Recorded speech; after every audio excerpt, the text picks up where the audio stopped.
Vamos a comenzar entonces con la primera, ¿verdad? La primera conferencia trata sobre el diseño de Dios para el matrimonio. Y cuando nosotros hablamos del diseño de Dios, yo no sé cuántos han escuchado frases como esta. El matrimonio es una institución en la que los que están fuera quieren entrar y los que están adentro quieren salir. O el hombre no está completo hasta que se casa. Después está terminado. O algunos dicen que la definición del matrimonio es una situación en la que ninguna mujer obtiene lo que esperaba y ningún hombre espera lo que obtiene. Y otra dice que la única guerra es la que se duerme con el enemigo. Algunos definen el matrimonio de esa manera. De hecho, el comediante Chris Rock, ¿verdad? Que bien conocido, dice en una de sus comedias: ¿tú prefieres estar soltero y solitario o prefieres estar casado y aburrido? Eso es lo que él dice en una de sus comedias. Y no es raro, ¿verdad?, escuchar chistes como eso en el mundo y comentarios negativos acerca de lo que es la relación matrimonial. De hecho, algunos, inclusive cuando se casan, reciben condolencias cuando se van a casar, ¿verdad? Que el Señor te acompañe, que te acompañe los sentimientos, ¿verdad? Pero cuando nosotros vamos a la Escritura, si nosotros miramos el punto de Dios acerca del matrimonio, es totalmente diferente. Totalmente diferente. En lugar de una carga pesada o de un yugo difícil de llevar, el diseño del matrimonio en la palabra de Dios es como una relación única, prioritaria y especial. Para Dios, el matrimonio es una relación, es la relación más importante y significativa entre los seres humanos. El hombre hoy en día quiere redefinir lo que es el matrimonio, pero el hombre no puede redefinir lo que él no creó. Y es interesante, ¿verdad? Porque cuando nosotros hablamos del matrimonio, hoy en día el hombre quiere juntar el hombre con hombre o las mujeres con las mujeres y llamar a eso matrimonio. Pero nosotros no tenemos la autoridad de cambiar algo que no fue diseñado por nosotros mismos. El hombre no fue el diseñador del matrimonio. Dios es el diseñador del matrimonio. Y si nosotros queremos que el matrimonio funcione correctamente, tenemos que trabajar de la manera que fue diseñado. Ese es el gran problema de los matrimonios. No se trata de cuchicuchi, ni de esperar el 14 de febrero, ni asuntos como eso. No, se trata de obedecer lo que dice la palabra de Dios acerca del matrimonio. Y fue Dios el que diseñó el matrimonio. Y cuando nosotros queremos que algo que diseñó Dios funcione, tenemos que ponernos a trabajar de la manera que Dios lo diseñó. Dios es el diseñador del matrimonio. Y no importa cómo el hombre vea el matrimonio. El matrimonio,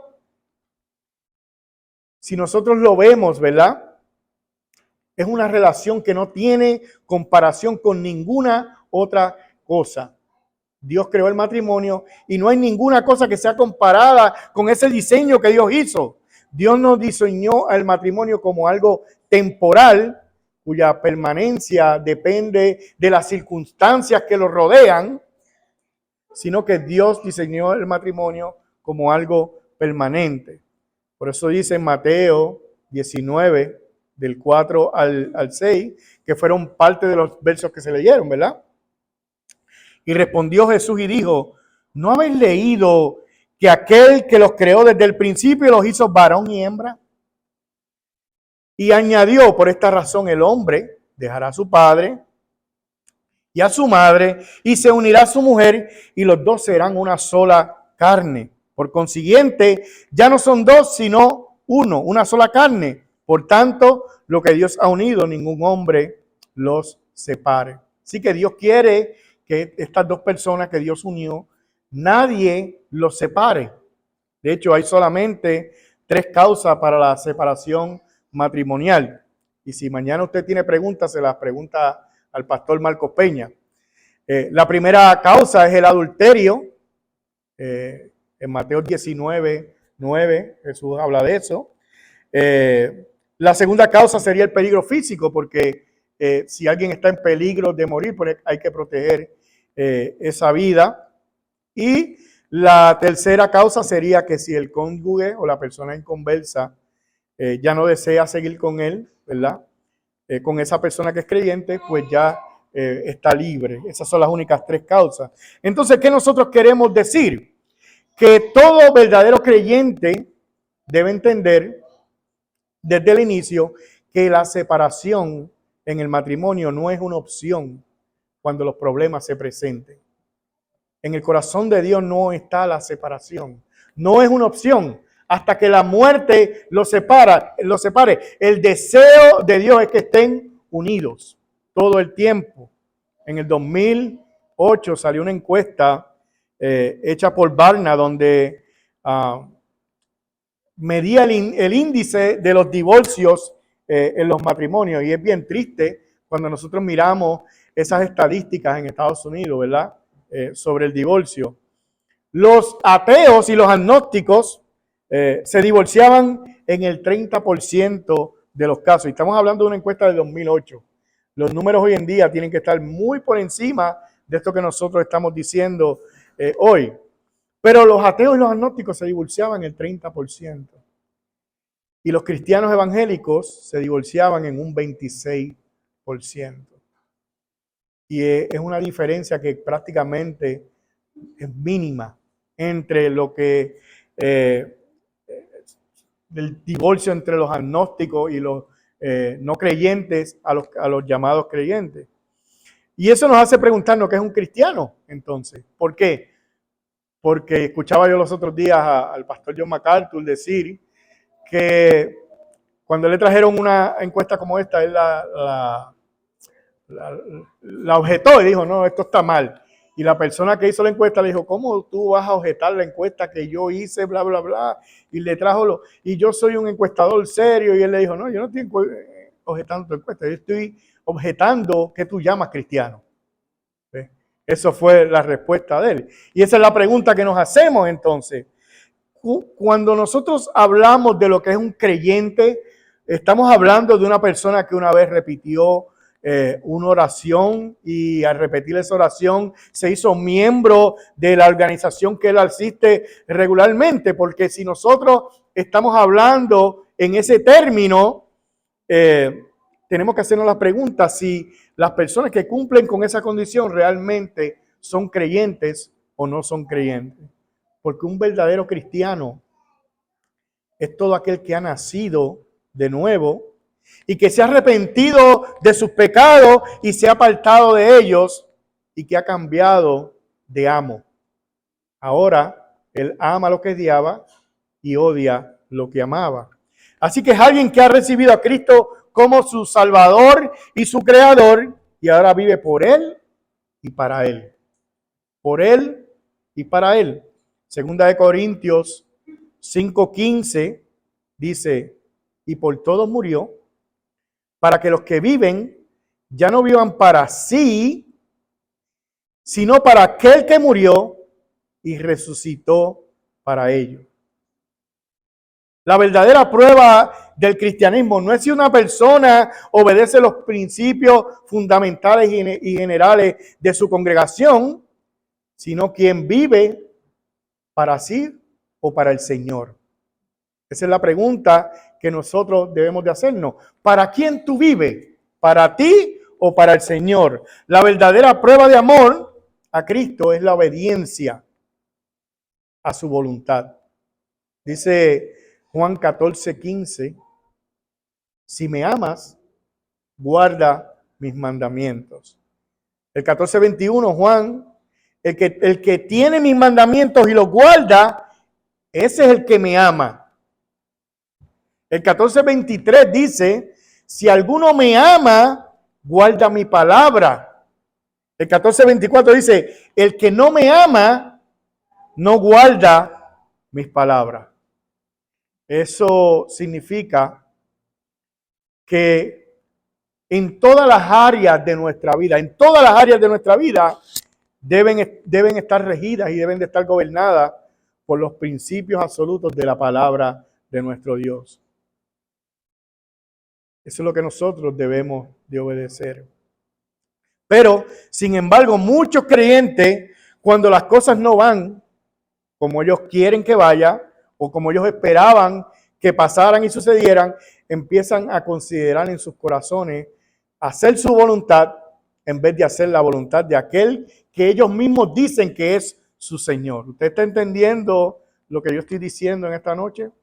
Cuando llega el problema, entonces decimos, voy a hacer mi voluntad en vez de hacer lo que dice Dios en su palabra. Pero si nosotros somos verdaderos creyentes y conscientes de que la separación no es una alternativa válida, buscaremos soluciones bíblicas por el amor de nuestro Señor Jesucristo. El deseo de Dios es que aquel que se ha contraído matrimonio esté junto para siempre con su pareja. Ese es el deseo de Dios. Por eso es que él dice en Mateo 19:6, ¿verdad? Lo que Dios ha unido, ningún hombre lo separe. Lo que Dios ha unido, ningún hombre lo separe. Pero hay un obstáculo para que nosotros obedezcamos ese mandamiento. ¿Cuál usted cree que es el problema para que nosotros obedezcamos ese mandamiento que Dios nos ha dado? Dios nos ha dicho, lo que Dios ha unido no lo separa el hombre. Pero hay algo que hace que nosotros desobedezcamos ese mandamiento. Y eso es nosotros mismos. El problema somos nosotros mismos, que nos hace que nosotros desobedezcamos los mandamientos que Dios nos ha dado. Uno de los dos grandes mandamientos que Dios nos ha dado es amar a Dios sobre todas las cosas. Pero nosotros decidimos a veces actuar y responder con acciones y actitudes contrarias a lo que dice la palabra del Señor. Seguimos nuestros sentimientos, nuestros deseos, en vez de seguir lo que la palabra del Señor nos dice. Y eso nos demuestra realmente que nosotros nos amamos mucho nosotros mismos. Queremos hacer nuestra propia voluntad.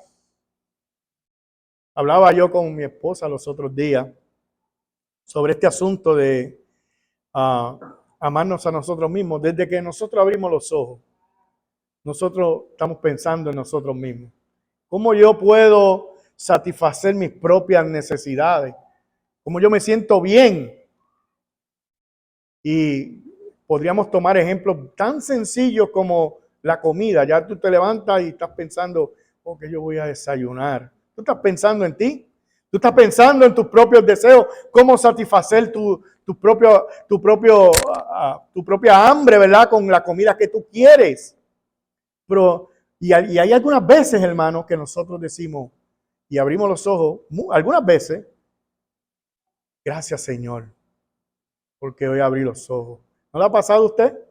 Sí, hay días que usted se levanta y agradece, pero hay días que usted se levanta y, oye, ¿qué voy a...?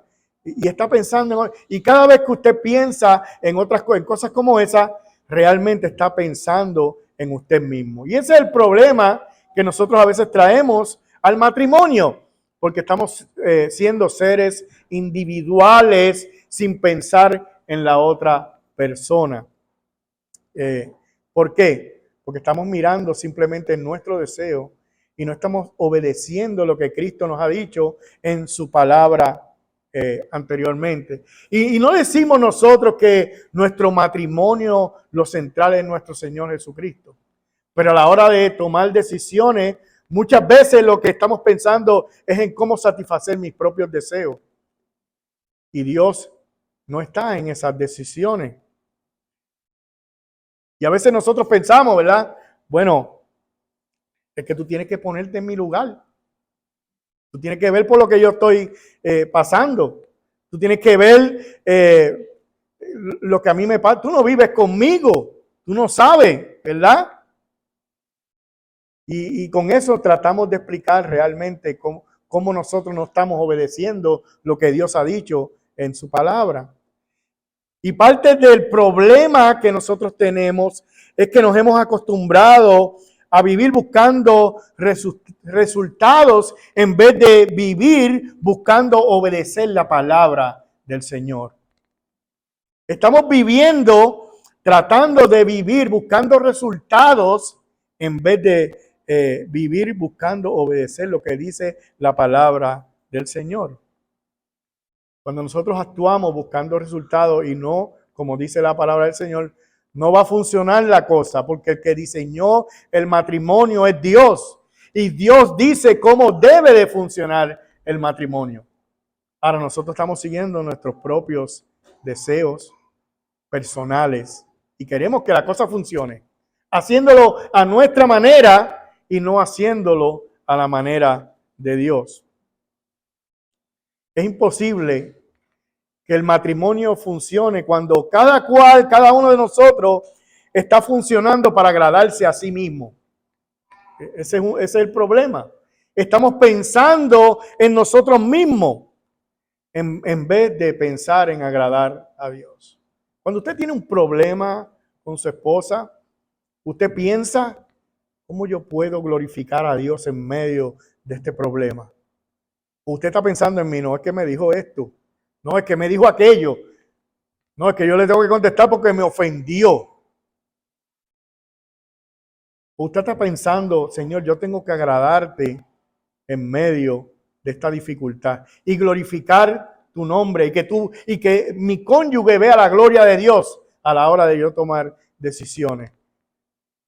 Si nosotros pensáramos así, nuestros matrimonios funcionarían mucho más, como lo dice la Escritura. Así que nos preocupa mucho o nos preocupa más cómo nosotros nos sentimos que como Dios se siente. Nos preocupa más cómo nosotros nos sentimos que como Dios se siente. Y algunos llegan a decir, ¿verdad? Bueno, yo no sé, Dios quiere que yo sea infeliz el resto de mi vida. Pero cuando usted mira, el que tomó la decisión de tomar esa pareja, fuiste tú. Tú decidiste casarte con esa persona, tú decidiste amarla, protegerla, cuidarla, y a la hora de la dificultad, tú le estás echando la culpa a Dios. Claro, muchas veces sucede, y lo hemos visto, que nosotros desde afuera podemos ver, no, ese hombre no es para ti, o no, esa muchacha no es para ti. Pero en el deseo de las personas siempre toma la decisión de que no, él va a cambiar, tú vas a ver. No, esto va a funcionar, dicen algunos. Y después se dan cuenta de que cometieron un error. Entonces le hacen, Señor, tú quieres que yo... Pero si te lo dijeron como 40 veces, por 40 personas diferentes. Y ahí estás tú luchando con algo que todo el mundo te dijo que no te metieras en eso. Y queremos echarle la culpa a Dios. Pero a pesar de eso,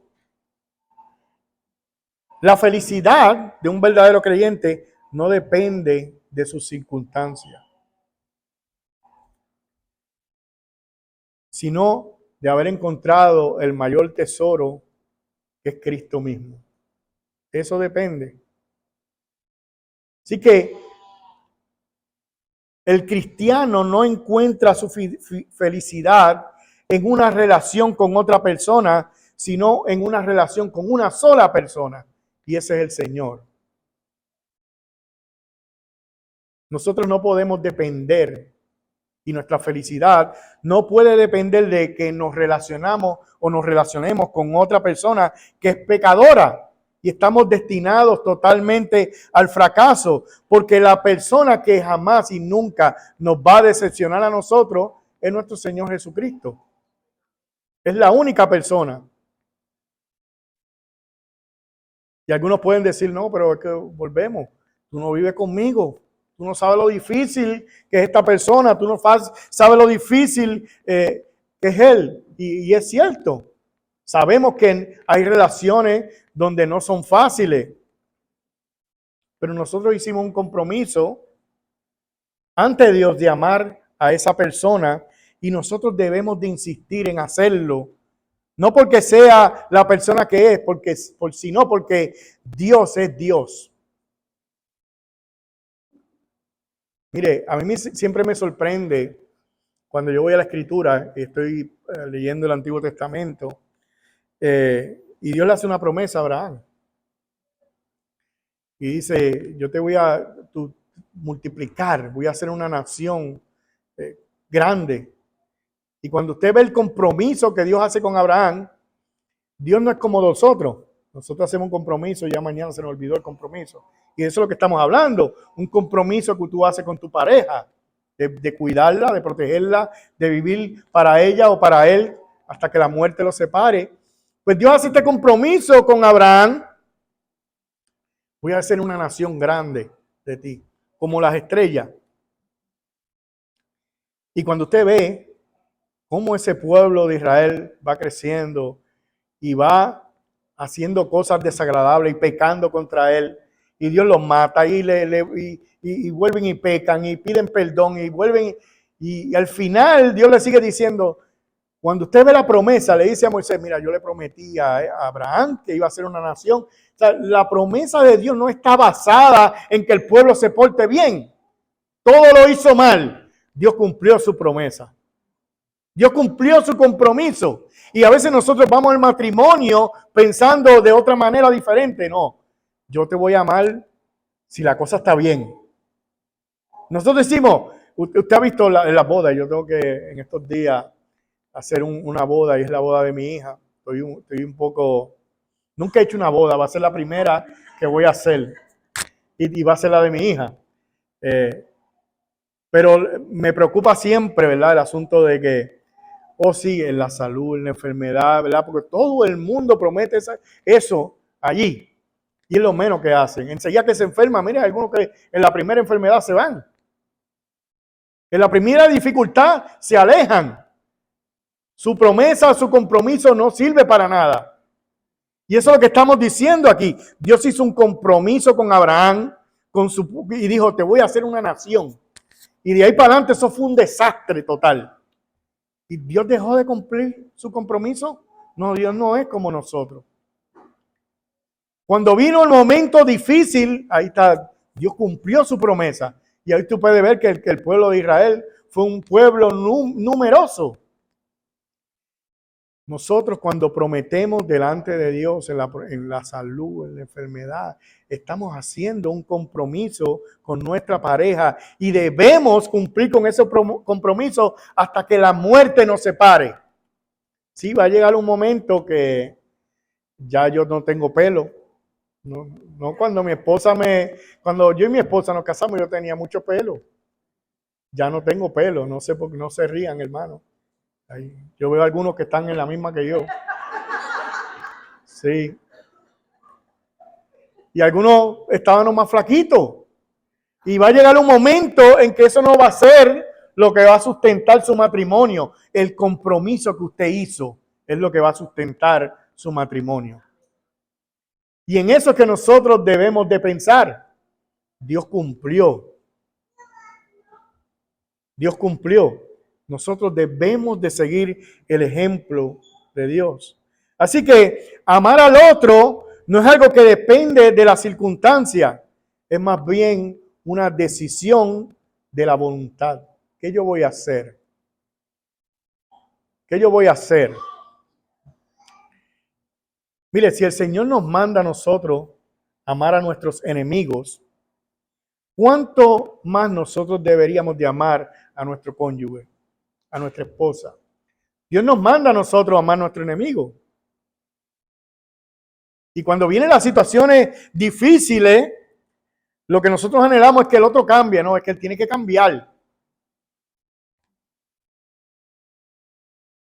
Pero nosotros no podemos hacer nada para que el otro cambie. Tú puedes hablar con esa otra persona y se va a hacer bien difícil que el otro cambie. Ningún pecador tiene la capacidad de poder cambiar a otro pecador. Ningún pecador tiene la capacidad de cambiar a otro pecador. Eso solamente lo puede hacer el Espíritu Santo. ¿Y eso significa que nosotros no vamos a hacer nada? No, sí podemos hacer algo. Sí podemos hacer algo. Porque nosotros podemos cambiar nosotros mismos. Tú no puedes cambiar el otro, pero tú puedes cambiar tú. En las innumerables ocasiones en las que nosotros nos hemos reunido a aconsejar matrimonio, me da a veces me río porque por alguna razón han venido los hombres primero y me dan como 20 quejas. Mira ella, mira aquello, wow. Y yo en mi mente, wow, esa muchacha es el demontre. En mi mente, hasta que hablo con ella. Cuando hablo con ella, yo digo, wow, pero ¿en dónde está este muchacho? Uno se rasca acá y dice, wow, ella tiene más razón que él, ¿sabe? Entonces, nosotros no podemos quizás cambiar a la otra persona, pero yo puedo cambiar yo mismo. Y eso es lo que hemos dicho en esas ocasiones. Mira, honestamente, yo quiero que ella haga esto. No, yo quiero que haga esto. Me dicen y yo, ¿y tú qué estás haciendo? Porque tú no puedes lograr que ella cambie, pero tú sí puedes hacer esto, y tú puedes hacer esto, y tú puedes hacer lo otro. Tú estás haciendo esto, esto. No, eso tú lo puedes hacer. Que ella haga algo es más difícil. Que tú hagas algo, tú lo puedes lograr. ¿Y sabes qué? Cuando tú empiezas a hacer esto, ella va a hacer lo que tú quieres. Pero tú quieres que ella lo haga ahí, sin ningún esfuerzo, siguiendo comportándote como tú te estás comportando. Pero tú no puedes controlar eso. Entonces, sí tú puedes hacer algo, puedes cambiar tú mismo. Y el hecho de que cambies tú va a hacer que ella o esa otra persona, ¿verdad?, cambie también. Así que la felicidad no depende de cómo es el otro o de cómo el otro nos trate a nosotros. Porque nosotros no tenemos control sobre estas cosas, pero nosotros tenemos control sobre nosotros mismos. Si yo hago algo y es para que usted vea lo que hay en nuestro corazón. Cuando nosotros nos llegan las dificultades, mi consejo es siempre, cuando llega el momento de la dificultad, la otra persona que está envuelta en ese problema, ve la gloria de Dios en tu respuesta. Porque eso hace eso hace mucha diferencia en el resultado que tenga la respuesta de la otra persona. Mira, si tú actúas como dice la palabra del Señor, como un verdadero creyente, la otra persona va a ver eso. Wow. Pero muéstrale a Cristo en el momento difícil. Y a veces mostrarle a Cristo es, ¿sabe qué? Bájale 4 rayitas y humíllate. Oh, es que a mí me duele. Es que no me gusta. Bueno, si usted cree que a Jesucristo le gustó ir a la cruz y que Él disfrutó mucho eso, no, Él lo hizo por amor. Y a veces nosotros no queremos humillarnos y hacer una simple tontería por nuestro cónyuge. Y eso va a ser realmente un cambio, humillarme. Una tontería.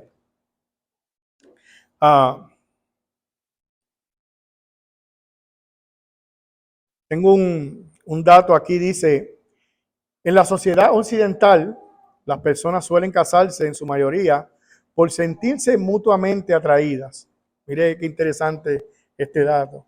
Pensamos que nuestra pareja es alguien maravilloso, pero transcurrido 1 o 2 años, o aún más, solo un par de meses, suceden 3 cosas insólitas.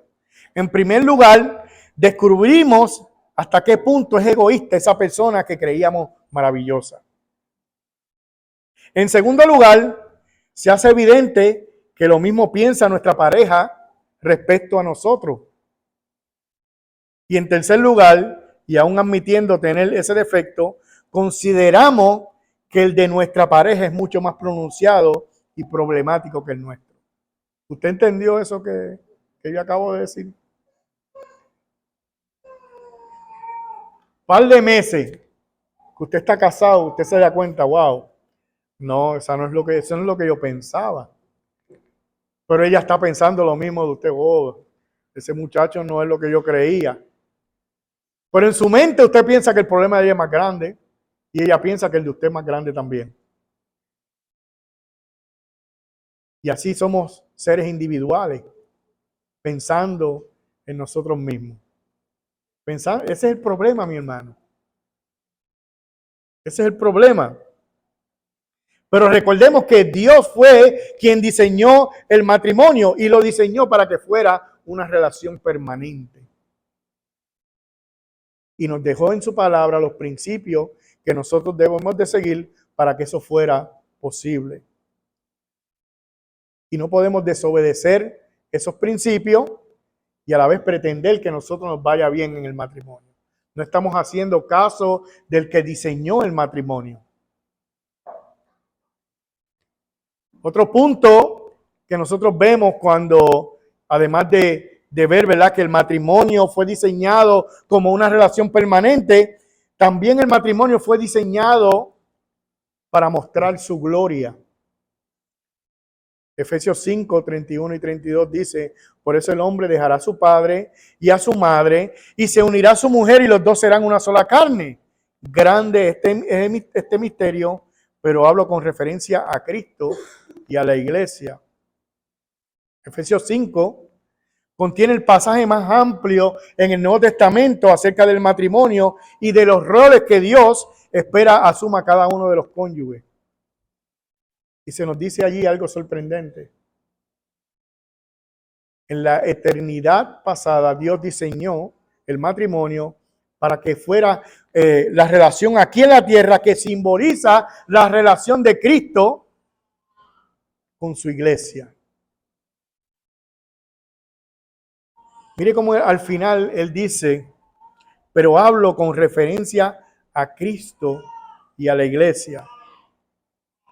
Pero hablo con referencia a Cristo y a la iglesia. ¿Y cómo se aplica esto en la práctica?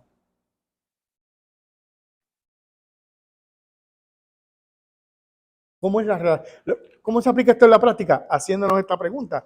¿Cómo es la relación de Cristo con su iglesia? ¿Cómo es la relación de Cristo con su iglesia? Una relación de deleite es la relación de Cristo con su iglesia.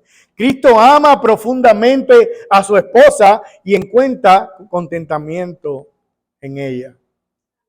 Por eso uno tiene que tener cuidado cuando la gente habla por ahí de la iglesia.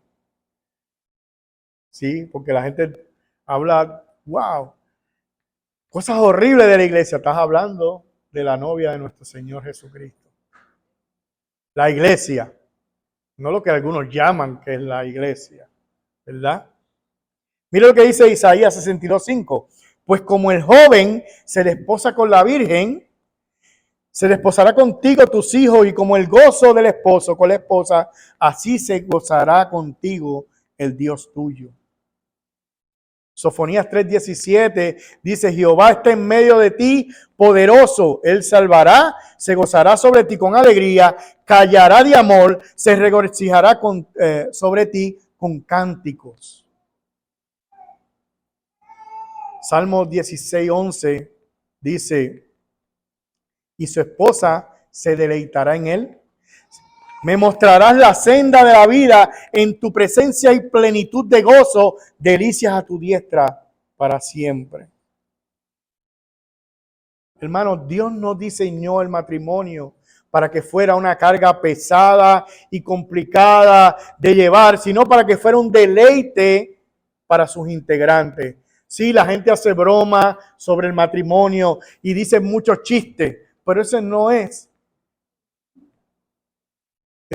realmente el matrimonio como Dios lo diseñó. Desde el principio Dios hizo el matrimonio como una relación especial, porque en ninguna otra relación entre los seres humanos dice que son una sola carne. En ningún otro lugar. Y además de eso, al final está incluido y vio Dios que era bueno en gran manera. Se hacen una sola carne y vio Dios que era bueno en gran manera. Adán vivía en el paraíso. Y aunque Adán era feliz, antes de que ya era, ¿verdad? Eva,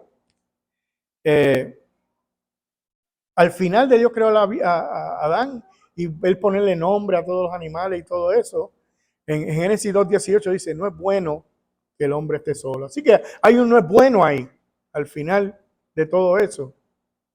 Y la idea no es que la soledad es mala, sino que el hombre estaba incompleto. El hombre estaba incompleto. Así que Dios ve que el hombre necesita a alguien de su misma naturaleza. Y entonces él crea a Eva y la trae a Adán. Y dijo entonces Adán, esto es ahora hueso de mi hueso y carne de mi carne. Esta será llamada varona porque del varón fue tomada. Y muchos creen que esta declaración en el original tiene una estructura poética. Así que creen algunos que lo que primero dijo Adán a su esposa fue un poema. Creen algunos. Así que la institución del matrimonio es el clímax o la corona de deleite que Dios proveyó a nuestros primeros padres. Y lo que arruinó todo esto es la entrada del pecado. Pero el hecho de que entrara el pecado no quita el asunto de que Dios quiere que la relación matrimonial sea permanente. El hecho de que el pecado haya entrado no significa, ahora tienen que separarse. No, el deseo de Dios es que la relación matrimonial sea permanente. Si usted va a Deuteronomio 24:5, cuando Dios le da algunas ordenanzas a los recién casados y le dice, no saldrá a la guerra, ni ninguna cosa se le ocupará, libre estará de su casa por un año para alegrar a la mujer que tomó. La idea no es que Dios no quería que un recién casado golpeara a otra persona, no, eso es lo que no es lo que le está diciendo ahí. La idea es que este hombre no se involucrara con nada que no fuera su hogar y descuidar así su esposa cuando él se había casado. Esa era la idea. O sea que en la mente de Dios lo que está es una relación, un compromiso entre dos personas. No es como piensan algunos, ¿verdad? Que cuando el marido se va por un tiempo, ella está contenta, ¿verdad? Eso es lo que piensan algunos. Se fue por un mes. No, se fue por 2 semanas en un viaje del trabajo. No, de hecho, cuando Adán estuvo solo, Dios dijo, no es bueno. Algunos hombres se sienten realizados supuestamente cuando están solos, pero cuando Dios vio al hombre solo, dijo, no es bueno que el hombre esté solo. Y no es bueno que el hombre esté solo, ni es bueno que la mujer esté sola tampoco. Mire cómo dice Proverbios 5:15 al 19. Bebe el agua de tu propia cisterna y los raudales de tu propio pozo. Se derramarán tus fuentes por las calles y tus corrientes de aguas por las plazas. Sean para ti solo y no para los extraños contigo. Sea bendito tu manantial y alégrate con la mujer de tu juventud. Como sierva amada y graciosa gacela, sus caricias te satisfagan en todo tiempo y en su amor recréate para siempre. Aquí vemos a un padre instruyendo a su hijo, y aunque está expresado en una forma poética, la enseñanza es clara. No busques deleite fuera de tu esposa. En el verso 15 se compara con el deleite de saciar la sed. En el 18 se exhorta para alegrarse con la mujer de su juventud y en el 19 encontrar en ella plena satisfacción. La gacela en la poesía oriental era símbolo de belleza. Y es interesante que no se refiere a un matrimonio aquí recién casado, porque habla de la mujer de tu juventud, lo que nos hace ver que es una relación de alguien ya no joven.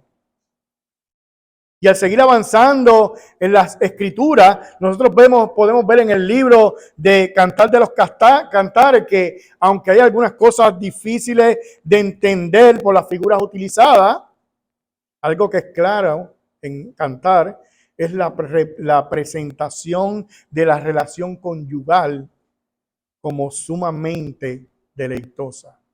No es una carga, no es un peso, no es un dolor. Y el deseo de cada creyente debe ser que un día ese deleite sea perfecto, no solamente en el matrimonio, sino en las bodas del Cordero.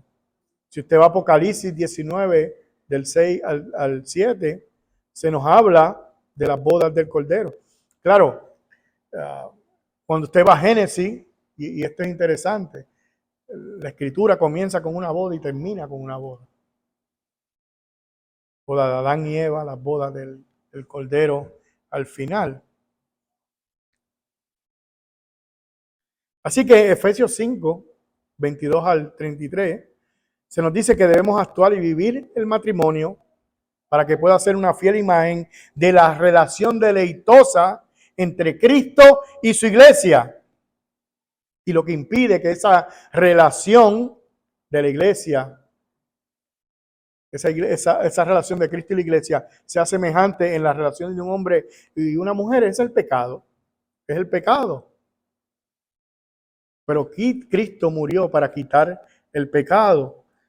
Y eso nos deja ver, ¿verdad?, cuán grande amor tiene Cristo por la iglesia. Y la pregunta es, ¿amamos nosotros a nuestras esposas como Cristo amó la iglesia y se entregó a sí mismo por ella? ¿O con nosotros estamos pensando solamente en nosotros mismos? Yo estoy pensando en mí. Cuando Cristo murió por la iglesia, Él estaba pensando en la iglesia, en ella, en salvarla. Dice un comentario: es prácticamente imposible que un matrimonio no funcione bien cuando sus integrantes están activamente comprometidos en cumplir el rol que Dios les ha dado. Esto crea un clima en el hogar que todos quisieran tener. Por eso, lo más parecido al cielo aquí en la tierra es un buen matrimonio. Lo más parecido al cielo aquí en la tierra es un buen matrimonio.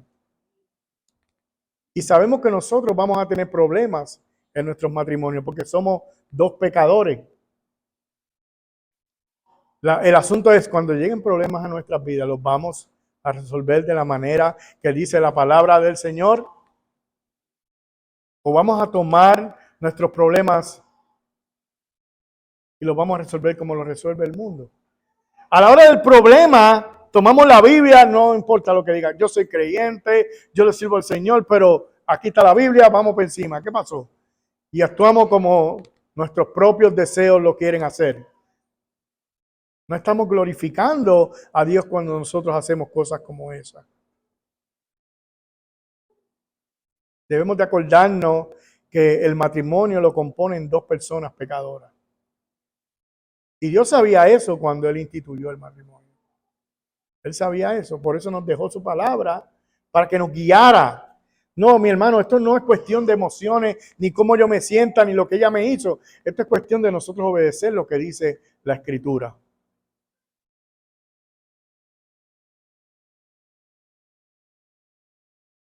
Yo cuando veo los problemas, estoy pensando en cómo satisfacer y hacer feliz a mi esposa, o tú estás pensando en ti.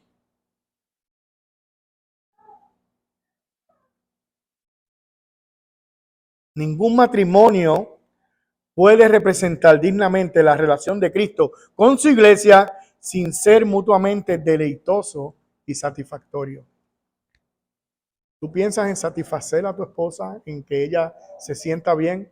Si tú haces eso, tú no vas a tener tantos problemas. El problema es que tú estás pensando en ti. Oye, es difícil, hermano, hoy en día ver matrimonio donde, yo no sé, yo sé que ya yo estoy viejo, tengo que decirlo así porque eh, yo antes cuando veía a alguien que yo tengo 50, cumplo 57 años hoy, pero cuando yo era joven y veía a alguien que cumplía 50 y pico años, es un viejo, ya no pienso igual. Y quizás yo veo las cosas de otra manera, pero no puedo entender cómo gente ya mayores, tuve la esposa trabajando y fajándose ahí para llevar el pan a la casa y el hombre ahí jugando PlayStation. Pero ¿y tú puedes entender una cosa como esa? Yo no puedo entender eso. Y entonces quieren que el matrimonio funcione. Oh, el Señor es el centro de mi hogar. Y ese hombre hay 8 horas ahí con una cosa aquí o con una cosa aquí, ya no sé ni qué más se inventan. No, mi hermano, ni ha madurado ahí. Y ese hombre está pensando en complacer sus propios deseos. El último juego es lo único que él piensa. Increíble. En el último juego, que yo no sé y se amanecen buscando cosas como esa, uno está pensando en su esposa. Terminando, el matrimonio es una genialidad de Dios. El matrimonio es una genialidad de Dios. No hay otra relación igual entre los seres humanos. Es la más importante y fue diseñada por Él y para ser una bendición, no una carga.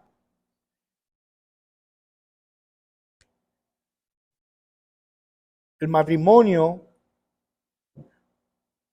no es una carga pesada. No debemos de ver el matrimonio como una carga pesada.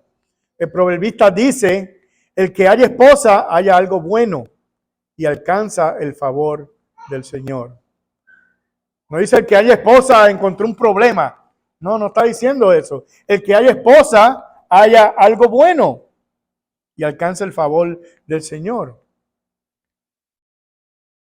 El problema es cuando nosotros sacamos a Dios de nuestra relación matrimonial. O decimos que está Dios, pero a la hora del problema, a un lado, aquí voy yo. Y sacamos a Dios de nuestro matrimonio. Una escritora lo ilustra de la siguiente manera. Una trenza parece contener solo 2 cabos, pero es imposible hacer con solo 2 cabos una trenza permanente. Hay además fuertes cuerdas que parecen no tener más que 2 cabos, aunque en realidad tienen 3, pues hay uno que mantiene siempre a los 2 bien unidos. Así es un matrimonio cristiano. La presencia de Dios es lo único que puede mantener a 2 personas que tienen cada uno de ellas una voluntad que choca o se aparta de la otra, a menos que exista este tercer cabo, que es la presencia de Dios que los mantiene unidos, marido y mujer. El problema ocurre cuando queremos ser dioses y establecer nuestro propio reino. No, Dios tiene que estar en la relación. Cuando hay un matrimonio, hombre, mujer y Dios unidos por medio de su palabra. Y si nuestro matrimonio no está siendo un deleite para nosotros, sino una carga pesada de llevar, no le echemos la culpa ni a Dios, ni a la institución creada por Dios, sino asumamos la responsabilidad de nuestros propios pecados. Dios no tiene la culpa de que nuestro matrimonio no esté funcionando. Y es por esa razón, y con esto termino, que nosotros debemos de tener el Evangelio delante de nosotros. Su gracia siempre es suficiente. Cuando nosotros vemos el matrimonio y vemos todas las cosas y vemos el Evangelio, a veces la gente piensa, el Evangelio es cuando tú te conviertes ya. El Evangelio se vive todos los días. Y tú tienes que aplicar el Evangelio a tu matrimonio. Cuando tú ves que tu esposa te ofende y tú no hiciste nada, entre comillas, para ofenderla, piensa en lo que tú le haces a Dios todos los días. O yo ofendo a Dios y Él me perdona todos los días. ¿Y por qué tú no puedes perdonar a tu esposa? Eso es evangelio. Cuando tú piensas todo lo que nosotros le hacemos a Dios todos los días, lo malos que somos, y sin embargo Él murió por nosotros, Él nos perdona. Me recuerda el asunto de los dos deudores. Este hombre debe una cantidad enorme que no puede pagar ni en esta vida, ni aunque nazca 4 veces su deuda. Y pide perdón y lo perdonan. Y sale y hay uno que le debe el salario de 6 meses. Y no perdona. Mire, así actuamos nosotros a veces cuando nos ofenden con una tontería. ¿Por qué? Porque la deuda que nosotros teníamos con Dios era impagable. Y nosotros también mirando el pequeño defecto, o que ella me miró mal, o es que él me hizo esto.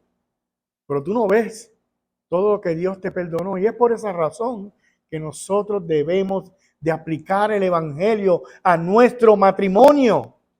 Queremos que funcione nuestro matrimonio, el evangelio debe de estar en nuestro matrimonio.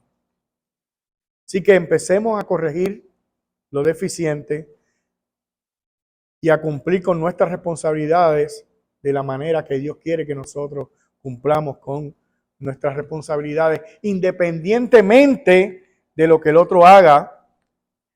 No, nosotros podemos mejorar lo que nosotros hacemos. Amén. Oremos al Señor. Gracias, Señor, te damos en esta noche. Hemos comenzado, Dios, este taller para los matrimonios y hemos visto hoy la importancia de tu diseño para el matrimonio, Señor. Eres tú quien ha diseñado el matrimonio. Y cuando no funciona, Señor, no es porque el diseño esté mal, es porque no estamos usando las instrucciones correctamente. Señor, por favor, ayúdanos a ver nuestros propios pecados. Es mi orgullo, es mi manera, Señor, de yo ver las cosas y no poder complacer a mi compañero, mi compañera, Señor. Permíteme, Señor, ver mis propios pecados, Dios del cielo. Y ayúdame a entender, Señor, que yo fui perdonado y que tú me perdonaste una deuda enorme. Ayúdame, Señor, a poder aplicar el evangelio en mi matrimonio y a no ver tanto el error de las otras personas, sino mi propio error. Ayúdame a mejorar, Señor. Sé que hay matrimonios necesitados aquí que necesitan de ti, Señor. Señor, que tu evangelio sea aplicado en cada matrimonio y que seas tú hablando a su vida. Dios, mañana van a haber diferentes temas y queremos que tú sigas hablando a aquellos que tienen necesidad. Permite, Señor, que el pastor Marcos Peña mañana pueda estar con nosotros. Sigue dándole salud. Tú le traíste, Señor. Él está operado, Señor, y pasó por esta operación en un solo día, en varias horas. Tu voluntad. Tú eres grande, tú planificas todas las cosas, Señor, perfecta y soberanamente. Permite que Él pueda estar con nosotros y que nosotros podamos disfrutar, Señor, de todo. Pero si no es así, sigue hablando a nuestros corazones. Es tu palabra, Señor. En Cristo Jesús te lo pedimos. Amén.